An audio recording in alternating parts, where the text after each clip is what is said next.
جب بھی کوئی سائل کسی سے مانگتا ہے تو دو طریقے ہوتے ہیں. کچھ سائل ایسے ہوتے ہیں جو کوئی بات نہیں کرتے، سیدھا کے ہاتھ پھیلا دیتے ہیں. ایک تو سائل یہ ہے. اور سائل مانگنے والے جو بڑے اچھے طریقے سے مانگنے کا بھی فن جانتے ہیں تو ان کا طریقہ یہ نہیں ہوتا کہ کسی کے آگے جا کے بس ہاتھ پھیلا دے. پہلے وہ اس کی تعریفیں کرتے ہیں، پھر جو ہے وہ اس کی رحم دلی کا ذکر کرتے ہیں، پھر اس کے مال و اسباب جو اس کو دیے گئے ہیں ان کے قصیدے پڑھتے ہیں، پھر اپنی وفاداری کا اظہار کرتے ہیں، پھر جھولی پھیلاتے ہیں. تو یہ دوسرا اور مہذب طریقہ ہے. ایک تو مانگنے والا اپنی ضرورت کو یوں ہی کسی کے سامنے رکھ دے، اور ایک یہ ہے کہ مانگنے والا اپنی ضرورت کو رکھنے سے قبل جس سے مانگ رہا ہے پہلے اس کی تعریف کرے. اب بندے اللہ سے ہدایت مانگنے کے لیے کھڑے ہوئے، پہلے تو وضو کیا، صاف ستھرے ہوئے، کانوں پہ ہاتھ لگائے، اس کے بعد ہاتھ باندھ کے ادب سے کھڑے ہو گئے، اور اب مانگنے لگے تو کیا بولے؟ الحمدللہ رب العالمین. وہ آتے ہیں نا مانگنے والے دروازے پہ تو کہتے ہیں دوبارہ وسدہ روے، فلاں ہو فلاں ہو، وہ تعریفیں کرنے لگ جاتے ہیں. تو یہ مرحلہ ہوتا ہے. ابھی اس نے سوال لب پہ نہیں لایا ہوتا تو گھر والا پہلے بچے کو کہتا ہے جا اتنے پیسے اس کو دے گیا. میاں وہ تو آپ کی تعریفیں کر رہا ہے، مانگ تھوڑا رہا ہے. وہ سمجھتا ہے جو تعریفیں کرنا شروع ہو گیا یہ مانگنے کے لیے تو کر رہا ہے. اللہ اکبر. تو جب بندہ الحمدللہ کہتا ہے رحمتیں اسی وقت برسنا شروع ہو جاتی ہیں. الرحمن الرحیم. میں سخی کی دہلیز پہ کھڑا ہوں جو رحمان بھی ہے جو رحیم بھی ہے، محض اپنے کرم سے عطا کرتا ہے. رحم کی بھیک مانگ رہا ہوں. پھر کیا کہہ رہا ہے؟ مالک یوم الدین. کسی کنگال سے نہیں مانگ رہا، اس سے مانگ رہا ہوں جو مالک ہے، دنیا کا بھی مالک ہے، آخرت کا بھی مالک ہے. پھر اس کے بعد اگلی بات کیا کہتا ہے؟ ایاک نعبد و ایاک نستعین. مالک میں پوچھتا بھی تجھے ہوں اور مانگتا بھی تجھ سے ہوں. دیکھو سائل اس اعتبار سے بھی دو طرح کے ہوتے ہیں. ایک سائل ہوتا ہے جو بائی پاس پہ اترتا ہے، ایک کے گھر کے سامنے جاتا ہے، یہی طریقہ صحیح مانگنے کا، لیکن جاتا ہے کہ گھر کے سامنے تعریفیں کرتا ہے، اور مالک خانہ کو پتا ہوتا ہے کہ یہ ہمسایہ سے بھی مانگ کے آیا ہے، میرے گھر سے بھی مانگ رہا ہے، اگلے گھر سے بھی مانگ رہا ہے. تو وہ اسے تھوڑا سا آٹا دے دیتا ہے، 1 روپیہ دے دیتا ہے. اس کو پتا ہے اس نے پورا گاؤں مانگنا ہے، آدھا گاؤں مانگ آیا ہے، آدھا گاؤں اس نے ابھی مانگنا ہے. تو سارے 1-1 روپے دیتے ہیں. ایک تو سائل وہ ہے جو در در پہ جاتا ہے، اور ایک سائل بائی پاس سے اترا، وہاں سے پل عبور کیا، پھر گلی سے گزرتے ہوئے یہاں آیا، اور یہاں آ کے آپ کے ساتھ اس نے کہا کہ میں کسی در پہ نہیں گیا، آپ کے پاس آیا ہوں، اب آپ نے میری ضرورت پوری کرنی ہے. تو پھر 8 آنے 5 روپے تو نہیں دیے جائیں گے. پھر تو جو میری استطاعت ہوگی، جو آپ کی استطاعت ہوگی، اس استطاعت کے مطابق دیں گے کہ یہ سارا شہر چھوڑ کے آیا ہے، یہ کسی سے نہیں مانگتا، یہ مجھ سے ہی مانگتا ہے.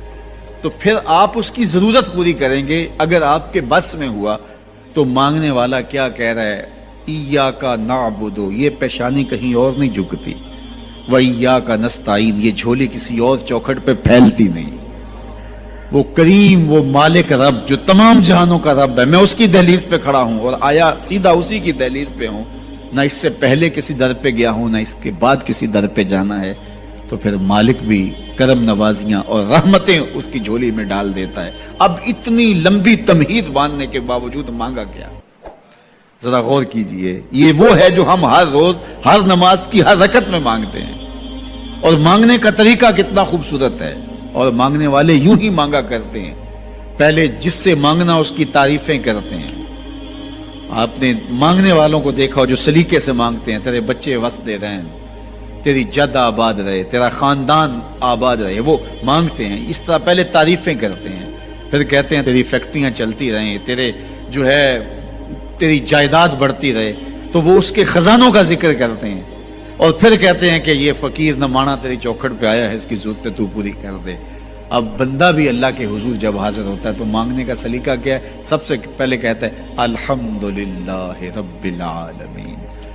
میں کسی کنگال کی چوکھٹ پہ نہیں آیا، تمام جہانوں کے پالن ہار کی چوکھٹ پہ آیا. اسی کی تعریفیں اختیاری بھی غیر اختیاری بھی، واسطے کے ساتھ بھی بلا واسطے کے ساتھ بھی. اسی کی خوبی ہیں، سارے اسی کے کمال ہیں، وصف سارے اسی کے ہیں. پھر اس کے بعد کہتا ہے الرحمن الرحیم، وہ رحمان بھی ہے وہ رحیم بھی ہے۔ پھر اس کے بعد کہتا ہے مالک یوم الدین، وہ دنیا کا ہی مالک نہیں، آخرت کا بھی مالک ہے، یوم حساب کا بھی مالک ہے۔ پھر اس کے بعد اپنی وفاداری جتلاتے ہوئے کہتا ہے ایاک نعبد و ایاک نستعین، مالک سارا جہاں بس رہا ہے، میں نے کسی سے نہیں مانگا، میں نے جھولی تیری چوکھٹ پہ پھیلائی ہے، میری پیشانی تیرے حضور جھکتی ہے، یہ پیشانی کسی اور کے حضور کبھی نہیں جھکی نہ جھکے گی۔ یہ سب عرض کرنے کے بعد پھر مانگتا کیا؟ اہدنا الصراط المستقیم، مالک مجھے سیدھی راہ پہ چلا دے۔ مسجد نبوی کا صحن تھا اور ایک شخص کونے میں بیٹھ کے دعا مانگ رہا ہے، ذرا اس کے دعا کے لفظ سنیے۔ اللہم انی اسألک بانک انت اللہ، اے اللہ میں تجھ سے اس لیے مانگتا ہوں کہ تو میرا اللہ جو ہے۔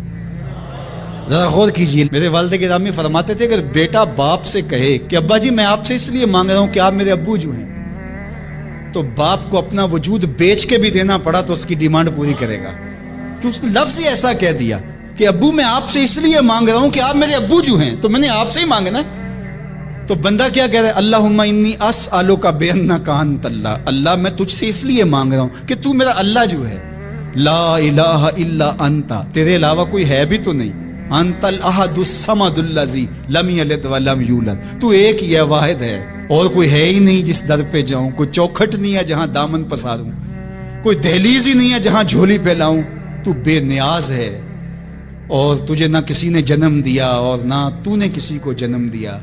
مالک میں تیرے حضور دعا کر رہا ہوں۔ یہ وہ دعا کر رہا تھا کہ میرے حضور نے سن لی۔ تو ایک صحابی کو فرمایا کہ یہ جو دعا کر رہا ہے اب جو مانگے گا اللہ عطا کرے گا، اس نے مانگا ہی اس ڈھب سے ہے، اس ڈھب سے ہے۔ ایک دعا اور سن لیجئے جو سیدنا علی المرتضیٰ رضی اللہ تعالی عنہ رب سے مانگتے ہیں۔ اللہ اکبر، مجھے تو آج سارا دن اس دعا نے نحال کیے رکھا۔ یہ دعا مانگتے ہیں تو عجیب کیفیت ہوتی ہے۔ یا سریع الرضا اغفر لمن لا یملک الا الدعاء، اے جلدی راضی ہو جانے والے، چھیتی مان جانے والے، اغفر لمن لا یملک الا الدعاء، اسے معاف کر دے جس کے پاس دعا کے علاوہ سہارا ہی کوئی نہیں، جس کے پاس دعا کے علاوہ کچھ ہے ہی نہیں جو پیش کر سکے۔ التجا ہی کر سکتا ہے، ترلا ہی کر سکتا ہے، منت ہی کر سکتا ہے، منتوں اور ترلوں کے علاوہ جس کے پاس کچھ نہیں ہے، اے جلدی مان جانے والے اس کی مغفرت کر دے، اس کو بخش دے۔ اللہ اکبر۔ تو وہ کریم ہے، وہ کہتا ہے میرے در پہ آؤ تو صحیح، کوئی جھولی پھیلاؤ تو صحیح، ہم تو مائل بکرم ہیں، کوئی سائل ہی نہیں، راہ دکھلائیں کسے راہ رب منزل ہی نہیں، کوئی آئے تو صحیح، جھولی پھیلائے تو صحیح، کوئی طلب تو کرے۔ دنیا والوں سے مانگیں تو ناراض ہوتے ہیں، اللہ سے نہ مانگیں تو ناراض ہوتا ہے۔ اللہ کہتا ہے مجھ سے نہ مانگو گے تو پھر کس در پہ جاؤ گے؟ قل ما یعبؤ بکم ربی لولا دعاؤکم، اگر تم نہیں مانگو گے تو پھر وہ بھی پرواہ نہیں کرے گا، تم مانگتے رہو گے، جھولی پھیلاتے رہو گے، وہ اپنی رحمتیں تمہارے دامن میں ڈالتا رہے گا، اس کے خزانوں میں کوئی کمی نہیں آتی، ہر بندے کو اس کی ڈیمانڈ کے مطابق، چاہت کے مطابق، طلب کے مطابق، آرزو اور تمنا کے مطابق دے دے، اس کے خزانوں میں پھر بھی کوئی کمی نہیں آتی۔ تو اسی سے مانگیں۔